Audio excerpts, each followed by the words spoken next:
mistério. Mas que mistério? O que é?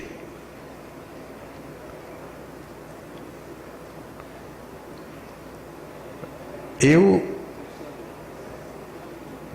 descobri aos poucos que quando a gente faz essas perguntas do sentido, vem as respostas. E as perguntas são: o que eu estou fazendo aqui? Eu tenho alguma missão nessa terra? Essa vida tem sentido? E como eu não sabia se ia viver ou não, e o que tem depois da morte? E aos poucos ficou claro que se não tem nada, essa existência não tem sentido.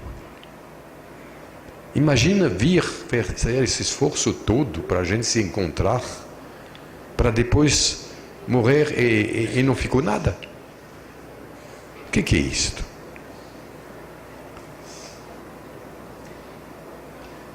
E quando a gente faz essas perguntas doídas do fundo do coração, vêm respostas. E vêm respostas de várias maneiras. Mas uma maneira é comum a um mutante. Eu sei que vou falar para muitos aqui que está acontecendo a mesma coisa. Começa a surgir acasos. Primeiro, as respostas às suas perguntas vêm por acaso. E os acasos vão se multiplicando. E se multiplica a tal ponto que acaso multiplicado por acaso não pode ser mais acaso. E a gente começa a descobrir que tem alguma força que está nos dirigindo.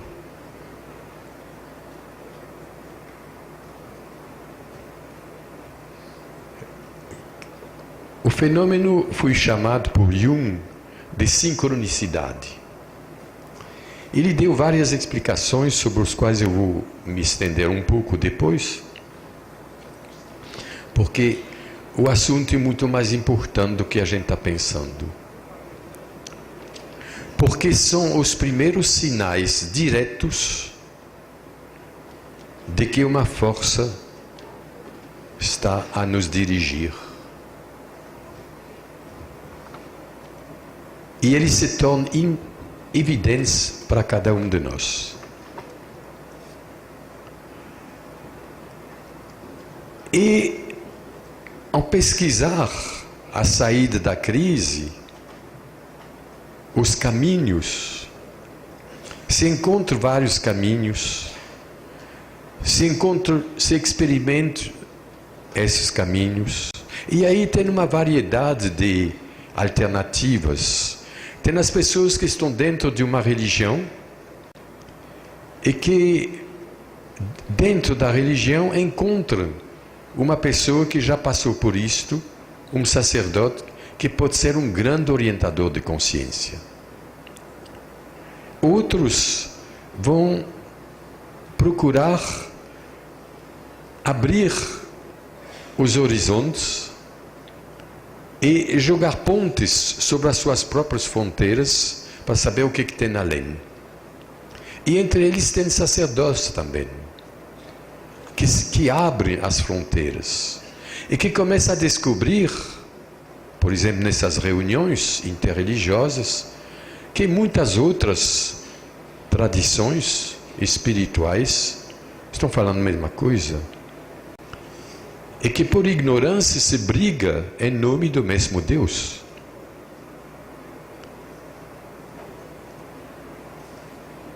E que se tem muito a aprender uns dos outros. E aí acontece um fenômeno muito curioso. Os livres pensadores, os ateus, os descrentes, os agnósticos, em crise também, começa a procurar caminhos e entra e descobre um desses caminhos religiosos espirituais, estabelecendo pontes por cima das fronteiras do seu marxismo ou de sua ideologia materialista, mecanicista.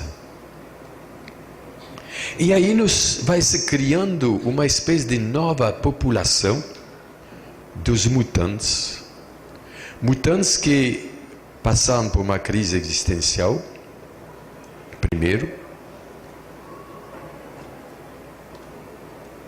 São bombardeados, se posso dizer assim, por sincronicidades, por acasos significativos para eles,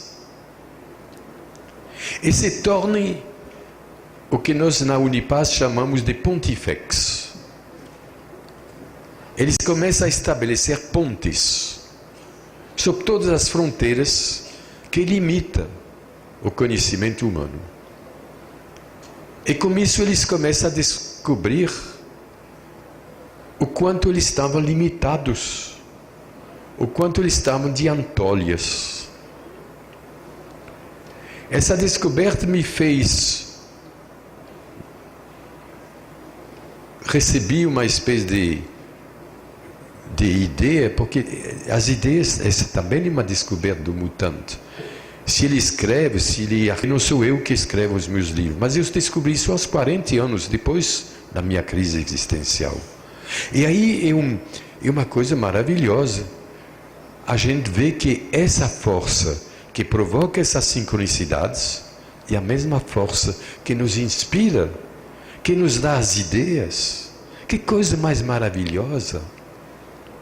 E aí vem uma exclamação que eu reencontrei em tibetano, depois das preces, depois dos mantras, sempre tem essa palavra, Emahu. Emahu significa, que maravilha. E à medida que vai caminhando, vai ficando cada vez mais maravilhado. Que maravilha, Emahu.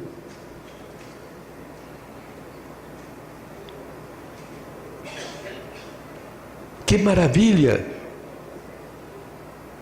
esse desconhecido que se torna conhecido. Aquilo que não posso ver é que começo a sentir a presença. Desvendar, desbloquear a presença. Primeiro pensamos que é a nossa presença o apresenta a nós. Depois a gente descobre que é uma presença muito maior.